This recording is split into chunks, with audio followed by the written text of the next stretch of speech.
우리는 나를 위하여, 가족을 위해, 미래를 위해서 살아가고 있습니다.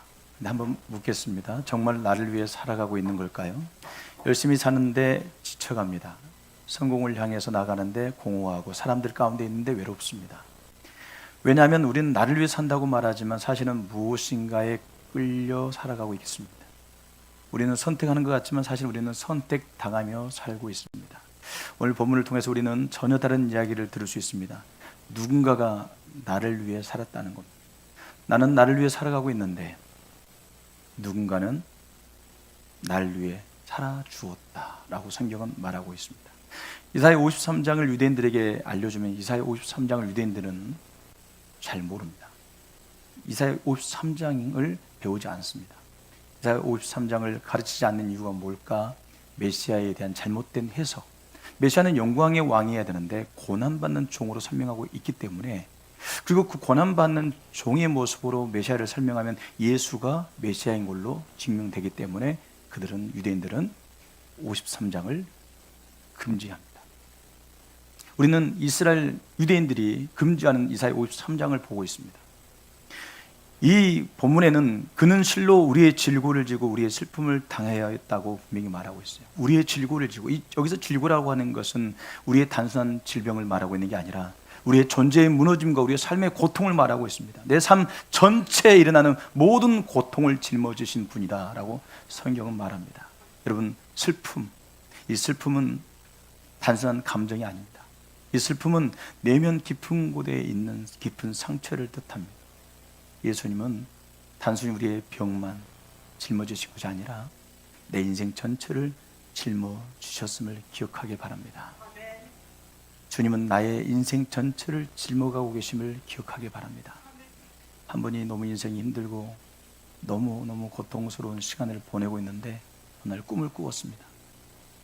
꿈을 꾸었는데 주님과 함께 평탄할 때는, 평온할 때는 함께 걸었는데 정말 힘들고 고통스러울 때는 나 혼자 걷고 있는 발자국이 있는 거예요. 그래서 너무 속상해서 주님께 물었습니다. 주님, 그렇게 고통스러워할 때, 그렇게 힘들어할 때 주님 왜 저를 혼자 걷게 하셨나요? 이렇게 주님께 원망하듯 말씀을 드렸어요. 그때 하신 말씀이 뭐였냐면, 그 발자국은 너의 발자국이 아니라 내 발자국이었다. 그 힘들고 고통스러워할 때 주님이 대신 업고 가셨던 거예요. 여러분, 우리 인생은 내가 힘들게 내가 걷는 길이라 생각할지 모르지만 여러분들은 주님의 등에 업혀서 가고 있는 중입니다. 시골길 가다가 할머니가 무거운 짐을 지고 가고 있길래 택시기사분이 차를 멈췄습니다. 태워주겠다고 했더니 한사코 아니라고, 미안해서 못한다고 그러시더래요.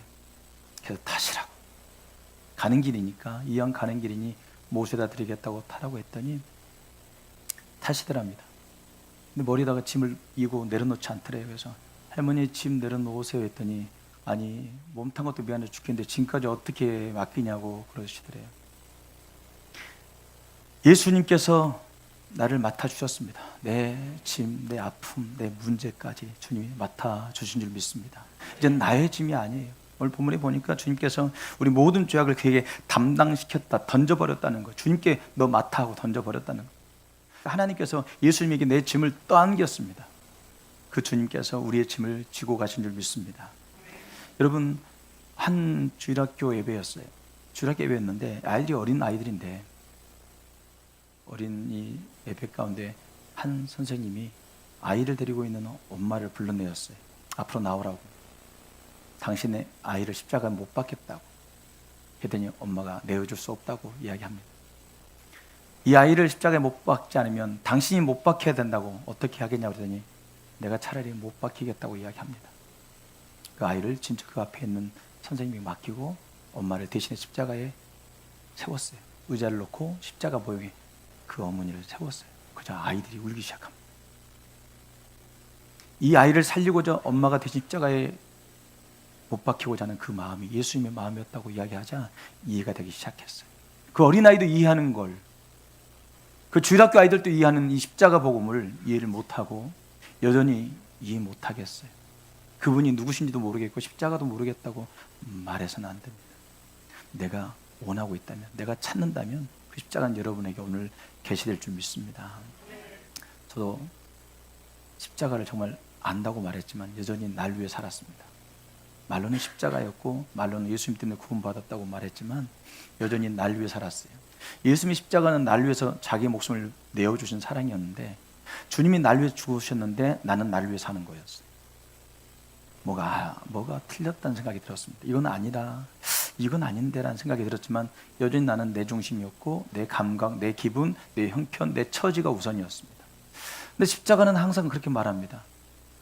십자가는 내가 널 위하여 네 아들 예수를 십자가에 못 박았고 너는 이제 구원받았다, 너는 이제 용납되었다. 도대체 누가 날 위해 죽어줄 수 있겠습니까? 도대체 누가 나를 위해서 그렇게 모진 고문과 채찍을 참아낼 수 있겠습니까? 예수를 섬기고 하나님을 섬기고 예수를 믿은 지 그리고 수많은 시간 수십 년 동안 고난주간을 만나고 십자가를 들었겠지만 여전히 십자가의 사랑을 알지 못해요.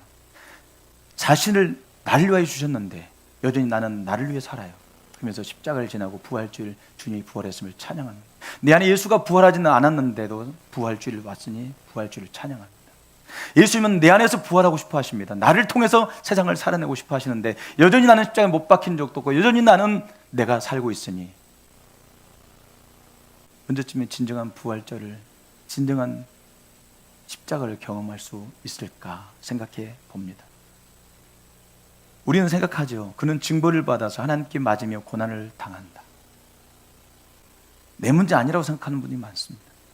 저 사람 문제야, 저 사람이 실수한 거야, 저건 그 사람이 벌 받을 만한 일을 한 거야 라고 생각합니다. 이게 인간이에요. 인간은 자기 문제보다 늘 남의 문제로 또 그 사람의 실수로 잘못으로 생각하는 게 기본 세팅값이에요. 근데 성경은요, 예수님의 고통이 내 고통, 나의 문제라는 거, 예수님 때문이 아니라 나의 문제라고 말하고 있어요. 그는 실로 우리의 질고를 지고 우리의 슬픔을 당하였거늘. 여기서 질고라고 하는 말, 이 뜻이 삶이 무너진 상태를 주님이 짊어졌대요. 주님이 무너진 게 아니라 내가 무너졌는데 내 무너짐을 주님이 대신 담당하셨답니다. 내가 상처받고 내가 찢겨졌는데 내 안에 있는 그 상처를 주님이 자신의 것으로 품으셨다고 말씀하고 계십니다. 그 문제를 해결하기 위하여 주님께서 채찍에 맞으셨습니다. 여러분 몇 대 맞은 줄 아세요? 40대를 맞으셨어요. 40대는 여러분 잘 이해가, 감각이 잘 이해가 안 될 겁니다. 갈고리에는 쇠 조각, 뼈 조각이 다 붙어 있어요. 가죽끈 끝에 뼈와 쇠 고리를 달았어요. 날카로운 고리를 달았어요. 그걸로 등을 때리는 겁니다. 40대입니다. 여러분 학교 다니면서 선생님한테 3대만 맞아도 엉덩이가 불이 났을 거예요. 10대를 맞으면 정말 서 있는 것도 힘들었을 겁니다. 주님이 고통 당하신 거지 내가 고통 당한 아니니까 이해를 못 하십니까? 내 자녀가 아플 때 여러분 마음이 얼마나 아프셨습니까? 주님이 날 위해 이렇게 고통 당하셨다고 할 때 가슴이 아픈 사람, 그 사람이 주님과 연결된 사람이죠. 내 주님이니까요. 중환자실에서 다른 분이 돌아가셔도 눈물 나지 않습니다. 내 부모, 나랑 관련된 사람이 돌아가시면 눈물이 나기 시작하죠. 예수님이 나와 관련된 사람은 자기 마음을 움직여요. 성경에서는 그가 찔림은 우리 허물 때문이라 나와 있는데 이 찔림이라는 말은요, 창이 옆구리에 들어와서 그 안에는 장기를 다 부서뜨린 상태, 잘라낸 상태를 말합니다. 그가 찔림은 우리의 허물 때문이요. 창이 들어와서 그 안에는 장기를 다 끊어냈다니까요. 그가 상함은 완전히 짓눌려버린 상태, 그래서 부서뜨려버린, 깨트려버린 상태를 상함이라고 성경은 말하고 있습니다. 우리 아들이 예배를 드리고 저한테 와서 아빠, 왜 내가 다니는 교회는 매주일 성만찬을 해요. 근데 성만찬을 특이하게 해요. 그래서 어떻게 하는데 빵을 놓고 목사님이 이렇게 짓이긴 다음에 그걸 찢어내어서 준다는, 너무 충격적이었대요. 우리 주님 나를 위해서 이렇게 당하셨구나, 이렇게 주님이 짓이기셨구나, 이렇게 부서졌구나. 그 빵을 부서진 주님의 몸을 받아 먹을 때 청년들이 통크하기 시작한다는 거예요. 우리는 사각형으로 잘 잘라서 먹기 좋게 잘라주는데 그런 살이 어디 있습니까? 찢겨진 몸을 먹는 겁니다. 찔림은 창이 옆구리에 들어와서 장기를 완전히 산산이 부숴버리는 상태를 말하고 있고, 상함이라고 하는 건 완전히 그 주님을 짓눌러서 그 부분을 파괴시킨 상태를 말하고 있어요. 그렇게 주님이 찔리시고 상한 이유가 무엇이옵니까? 우리 죄악 때문이고 우리 허물 때문이에요. 나를 구원하기 위함이라고요.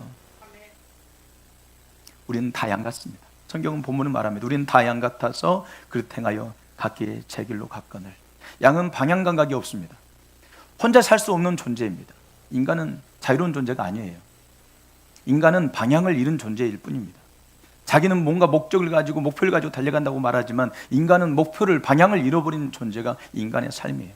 각기 제 길로 갔다 단순히 선택했다가 아니에요. 하나님 없이 살아가고 있다는 말하고 있어요. 하나님 없이 살아가고 있는 인간들, 자기 감정과 필요와 이익을 따라서 움직이고 있는 인간들, 하나님이 중심이 아니라 자기 필요와 감정과 이익을 따라 움직이고 있는 인간이 바로 성경에서는 제멋대로 놀아나고 있는 상태로 이야기하고 있습니다. 그리고 주님은 그들의 죄악을, 죽을 수밖에 없는 그들을 구원하기 위하여 그 아들 예수님에게 그 모든 죄악을 떠넘기고 그를 십자가에 못 박아 버리신 겁니다. 내 인생의 무게를, 내 인생의 고통을 예수님께 완전히 그분에게 떠안긴 것입니다. 내가 지고 있던 죄악들, 내가 감당할 수 없던 삶, 내가 해결하지 못한 모든 문제를 누구에게요? 예수님에게 담당시키셨습니다. 우리를 구원해 주셨습니다. 예수님, 그 하나님의 사랑은 도대체 얼마나 큰 사랑인지 우리는 상상할 수도 없습니다. 한 어머니가 아이가 딸인데 어릴 때 놀다가 쇠가 떨어져 가지고 약지가 끊어져 버렸어요. 평생을 약지 없이 살아가는 아이였어요. 그런데 그런 아이가 결혼할 때가 되었다고, 이제 엄마 결혼하고 싶은 남자가 생겼어 하고 엄마를 찾아왔어요. 엄마가 너무너무 감사하다고 울면서 내가 너에게 주고 싶은 선물이 있다고 그 아이를 데리고 병원을 찾아갔습니다. 내가 이 아이에게 주고 싶은 선물이 있는데 늙은이 손이라도 네 아이가 반지를, 결혼 반지를 낄 수 있는 약지를 내가 선물하고 싶다. 내 손을 잘라서 내 자녀에게 이식시켜달라. 아이도, 딸도 울고 엄마도 울고 의사 선생님도 울었어요. 결혼할 딸의 손에 반지가, 결혼 반지가 껴지고 나는 엄마의 마음, 부모의 마음은 하나님의 마음과 닮아 있습니다. 우리를 구원하기 위해서는 하나밖에 없는 아들을 내어주고서라도 우리를 살리고 싶어 하시는 하나님 아버지의 사랑이 십자가에 담겨 있습니다. 하나님은 나를 생각하고 오직 나밖에 몰라요. 나를 향해서 변하지 않고 나를 구원하고 싶어서 하나님은 지금도 기다리고 계시는데 우리는 여전히 나밖에 몰라요. 하나님은 자신을 내어주시면서까지 나밖에 모르는데 나는 지금도 나밖에 몰라요. 20년 예수 믿었는데 지금도 나밖에 몰라요. 30년 예수 믿었는데 지금도 나밖에 몰라요. 40년 예수 믿었는데 나밖에 몰라요. 예수님 그분의 사랑을 오랜 시간 노래하고 안다고 말했지만 여전히 나밖에 몰라요. 우리는 아직도 나를 위해 삽니다. 예수를 믿는다는 것은 그 사랑을 깨닫고 드디어 나도 그 사랑 앞에 반응하기 시작하며 나도 주님 위해 살고 싶어요. 이게 헤세드입니다. 예수님 날 위해 죽으셨는데 우리는 여전히 날 위해 살고 있다면 이런 인생, 이런 신앙은 꼬이게 되어 있습니다. 불편하게 되어 있고 힘들게 되어 있고 시험에 들게 되어 있어요. 나를 선택하지 않길 바랍니다. 나를 위해 결정하지 않길 바랍니다. 그 결과는 공허함과 불안밖에 없어요. 비교밖에 없어요. 불평밖에 없어요. 정말 나를 위해 사는 게 정말 나를 살리는 걸까요? 정말 나밖에 모르는 게 정말 사는 걸까요? 오늘 본문을 통해서 우리 주님은 우리의 방향을 바꾸라고 말씀하고 있습니다. 이제 나를 위해 살지 말고 나를 위해 죽으신 예수가 살게 하라. 여러분 답을 찾지 마십시오. 어떤 분은 교회에 나와서 답을 찾으려고 그래요. 효율성을 따지려고 그래요. 아니요, 답이 아니라 이유를 찾는 거예요. 이유를 쫓아가기 시작하는 거예요. 왜 내가 여기 곳에 예배해야 되는지, 왜 내가 주님을 섬겨야 되는지 이유를 찾는 거예요. 봉사합시다, 청소합시다, 전도합시다. 그게 아니라 왜 내가 봉사해야 되죠? 이유, 십자가 앞에서 그 은혜, 그 사랑, 예수의 이름이 세상 가운데 증거되길 바라는 그 마음, 그 이유가 내게 있으면 지치지 않을 겁니다. 이유를 알 때 우리는 흔들리지 않을 수 있습니다. 제발 형통, 성공, 또 해답을 찾지 말고 십자가를 붙들기 바랍니다. 내가 왜 이곳에 있는지 이유를 깨닫게 되길 바랍니다.